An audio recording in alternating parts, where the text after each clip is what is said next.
Bonjour à toutes et à tous, une fois par mois sur les ondes de RCF Liège et aussi en vidéo, nous vous proposons des regards d'évêques. C'est chaque fois en 4 parties. Tout d'abord, des questions d'actualité en général, la vie de l'Église dans le diocèse de Liège, la vie de l'Église en général et 4e partie, les questions des auditeurs. Eh bien, aujourd'hui, en ce mois de décembre 2019, c'est la 2e partie qui nous intéresse, donc la vie dans le diocèse de Liège. Et là, celui qui est à la tête de ce diocèse est avec nous, comme d'habitude, Monseigneur Jean-Pierre Delville. Bonjour. Bonjour Ralph. Alors Monseigneur, première question, premier sujet, évidemment nous sommes dans le temps de Noël et l'église Saint-Remacle de Liège présente une fois de plus une prestigieuse exposition de crèches, des crèches à Mont-nos-Hôtes, c'est-à-dire des crèches wallonnes en majorité. Je suppose que vous l'avez vue, que vous pouvez la recommander. Ah oui, c'est vraiment fantastique. Donc Michel Vincent, qui est l'organisateur de cette exposition, qui en plus est sacristain de l'église Saint-Remacle, est un tout grand spécialiste mondial des crèches. Il possède une collection inouïe et il a une capacité aussi éventuellement de faire exposer des crèches venues d'ailleurs parce qu'il a ses grandes et ses petites entrées dans d'autres institutions. Donc ici, il y a des crèches wallonnes qui vont du XVIe jusqu'au XXIe siècle. C'est impressionnant parce qu'il y a, disons, une grande diversité. Il y a une énorme différence de style entre ce qui se faisait au XVIe, XVIIe siècle dans l'esprit baroque et ce qui se fait à notre époque avec les technologies modernes. Et donc ça montre que voilà, la crèche est un lieu de créativité artistique et qui reflète aussi la présence du Christ différentes, perçues différemment, suivant les époques, puisque la crèche est un peu aussi une image du monde contemporain. C'est les habits des personnes de l'époque, c'est les métiers des personnes de l'époque que l'on voit, surtout dans les crèches méridionales avec beaucoup de personnages.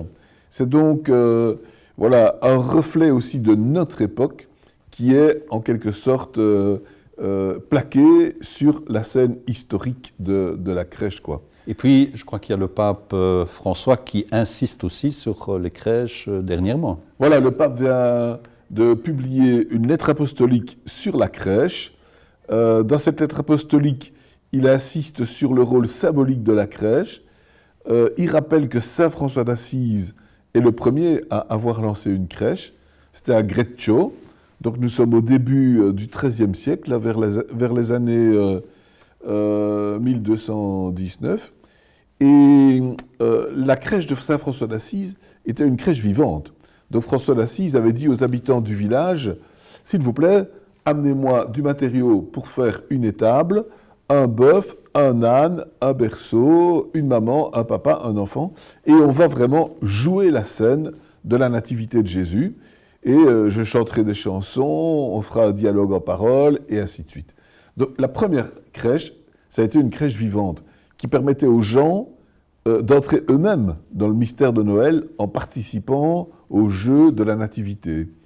Et je crois que ça a beaucoup marqué, quoi.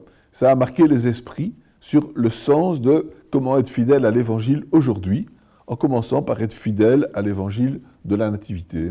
Depuis lors, on joue la nativité de 36 façons différentes à pas mal d'endroits. J'entends qu'à Verviers, il y a le théâtre de marionnettes qui joue aussi la scène de la nativité de manière intensive pendant 15 jours. C'est un spectacle spécifique de marionnettes de Verviers. Donc voilà, suivant les endroits, il y a donc cette idée d'une crèche vivante, fixe ou autre, qui se développe et qui nous permet de réfléchir sur le sens de la présence du Christ pour nous aujourd'hui. Il y a même des circuits de crèches, notamment à Spa. Oui, alors il y a des circuits de crèches, il y a des endroits où on fait les crèches dans les jardins et on peut les visiter d'un endroit à l'autre on a l'itinéraire et on peut les admirer, en effet. Les crèches, ça fait partie du patrimoine mobilier d'une église. Ça nous amène à la deuxième question. En fait, dans le cadre de ces activités de protection et de valorisation du patrimoine mobilier religieux, le CIPAR, le Centre interdiocésain du patrimoine et des arts religieux, présente une nouvelle publication et une exposition itinérante consacrée à l'orfèvrerie liturgique qu'on peut voir actuellement déjà à l'espace prémontré, donc à Liège, dans les couloirs du séminaire. L'or et le métal sont-ils vraiment indispensables pour la célébration à l'Église? Le CIPAR met en valeur des tas d'objets liturgiques que nos églises possèdent depuis certainement le Moyen-Âge. Donc certainement qu'au Moyen-Âge, on a insisté sur des métaux précieux pour des objets liturgiques, mais l'or n'est obligatoire que pour l'intérieur de la coupe du Saint-Sang et le plateau de la patène qui va porter l'hostie. Pourquoi? Parce que l'or ne s'oxyde pas et donc ne laisse pas de traces d'oxydation et donc des traces même, on dira, dangereuses pour la santé, quoi. À l'endroit où on va mettre le corps du Christ et le sang du Christ. Donc il y a un peu une précaution aussi pour ne pas conserver le corps du Christ ou le sang du Christ sur des supports qui pourraient être des supports dangereux pour la santé. C'est évidemment aussi une manière de mettre en relief l'aspect précieux pour nous du corps et du sang du Christ. On n'a pas envie que ce soit déposé dans n'importe quoi. Donc je pense que le CIPAR, c'est une très très belle initiative qui était absolument nécessaire parce qu'elle n'existait pas du côté francophone, mais elle existait déjà du côté flamand. Donc il s'agit de faire l'inventaire du patrimoine religieux des églises, y compris des objets dont on se sert peu, mais qui sont conservés dans les coffres, y compris même les objets qui ne sont pas historiques dans le sens d'être très anciens, mais qui peuvent être du 19e ou du 20e siècle et néanmoins de valeur, pour qu'on en ait à la fois la connaissance et en même temps les moyens de conservation. Quand ces objets sont moins utilisés qu'autrefois, le risque est alors qu'ils soient négligés, qu'ils soient abandonnés. Et donc l'important est d'avoir un bon inventaire. Ça fait aussi faire des découvertes extraordinaires d'objets oubliés ou d'objets parfois tout simplement égarés. Et qui plus est, ça permet un entretien. Et par-dessus le marché, ça permet de réfléchir à la sécurisation de ces objets. Il est important que les églises puissent rester ouvertes. C'est un des grands buts du CIPAR aussi. C'est que les églises soient ouvertes au public. Et donc que s'il y a des objets précieux dans l'église, ils soient sécurisés quand l'église est ouverte. Et donc pouvoir faire le tri entre ce qui est présenté de manière habituelle dans une église et ce qui est conservé de manière sécurisée dans une sacristie. On a aussi l'idée que peut-être il faut créer dans certaines églises adaptées des sacristies un peu plus conséquentes avec davantage d'objets de la région voisine pour subvenir aux éventuelles lacunes de petites églises où on ne peut pas sécuriser. On peut peut-être signaler aussi que cette exposition est itinérante, donc elle peut aussi être empruntée et donc on peut la faire venir dans une paroisse, par exemple. Voilà, donc ce sont des grands panneaux très bien illustrés. Pour le moment, ils sont exposés dans le cloître du séminaire de Liège, donc rue des Prémontrés. Ce sont des panneaux très pédagogiques, aussi avec de très beaux objets, qui sont à la fois artistiques parce qu'ils montrent l'évolution des objets, l'évolution des calices, l'évolution des ostensoirs, l'évolution des encensoirs, suivant les styles et les époques. Donc il y a un côté pédagogique, un côté même agréable à voir. Et puis il y a un côté, on va dire, utilitaire, puisque c'est une manière de conscientiser sur ce qui fait notre patrimoine, qui a aussi un sens du respect de Dieu, parce qu'il faut se rendre compte que le patrimoine liturgique, même l'orfèvrerie liturgique, c'est pas d'abord le prestige de l'Église, c'est aussi le sens du respect du mystère de Dieu, quoi.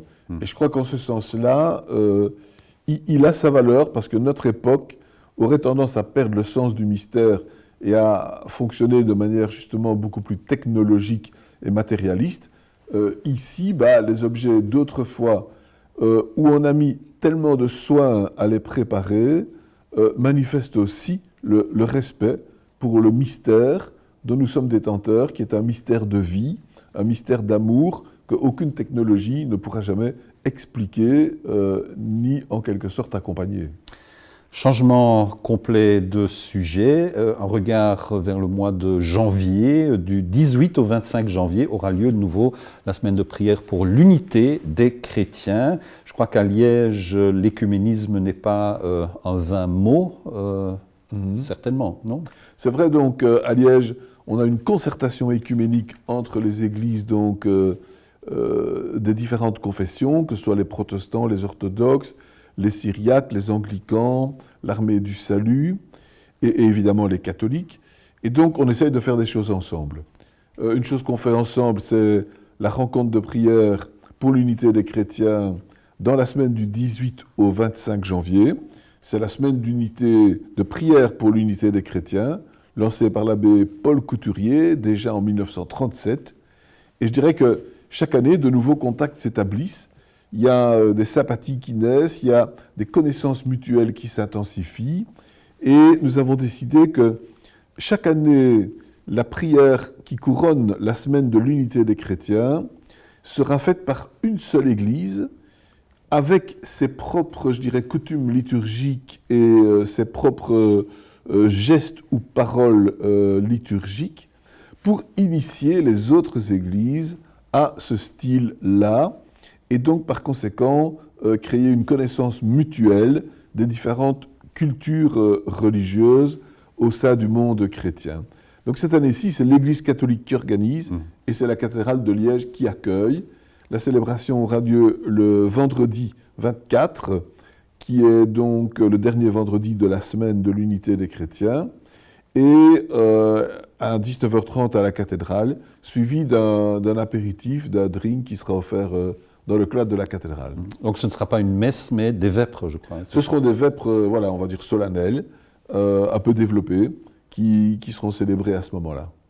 Peut-être une dernière question. Il y a quelques jours, lors de la réception de Noël à la résidence, vous avez présenté la nouvelle déléguée à l'enseignement qui commence ses activités le 1er janvier.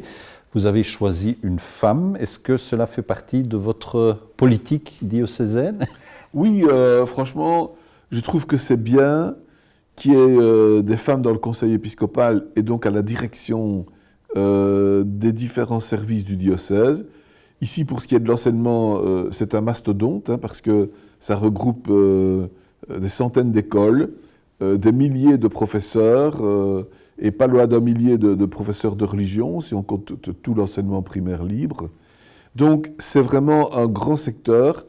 Évidemment, c'est un secteur qui a son indépendance, ce n'est pas l'Église qui dirige comme telle, mais en même temps, l'Église catholique a, la responsabilité de la pastorale scolaire, c'est-à-dire l'animation religieuse en plus des cours de religion, 2, les nominations des professeurs, et 3, la formation des professeurs de religion. Donc, c'est très important d'être très présent dans l'enseignement, d'avoir de bonnes relations. Je suis content que Madame Marie-Flore Montrieux ait accepté la charge. Elle était directrice du collège des chanoinesses de Jupy et elle a terminé là son mandat. Elle est une jeune retraitée. Elle a une grande sensibilité ecclésiale et je pense qu'elle pourra vraiment nous aider dans notre conseil épiscopal pour ce qui est de l'enseignement, mais peut-être même plus largement pour les conseils qu'elle donnera sur les autres aspects de la vie de notre Église locale. Eh bien, merci beaucoup, Monseigneur, pour ce petit tour d'horizon. C'était donc la deuxième partie de l'émission Regard d'évêque de décembre 2019 en vidéo comme chaque mois. Je vous rappelle que vous trouverez les autres parties sur le site du diocèse de Liège, sur la page Facebook de RCF Liège et du diocèse et aussi sur YouTube. Pour nous contacter, les coordonnées vont apparaître tout de suite sur votre écran. Portez-vous bien, à bientôt et surtout une bonne année 2020.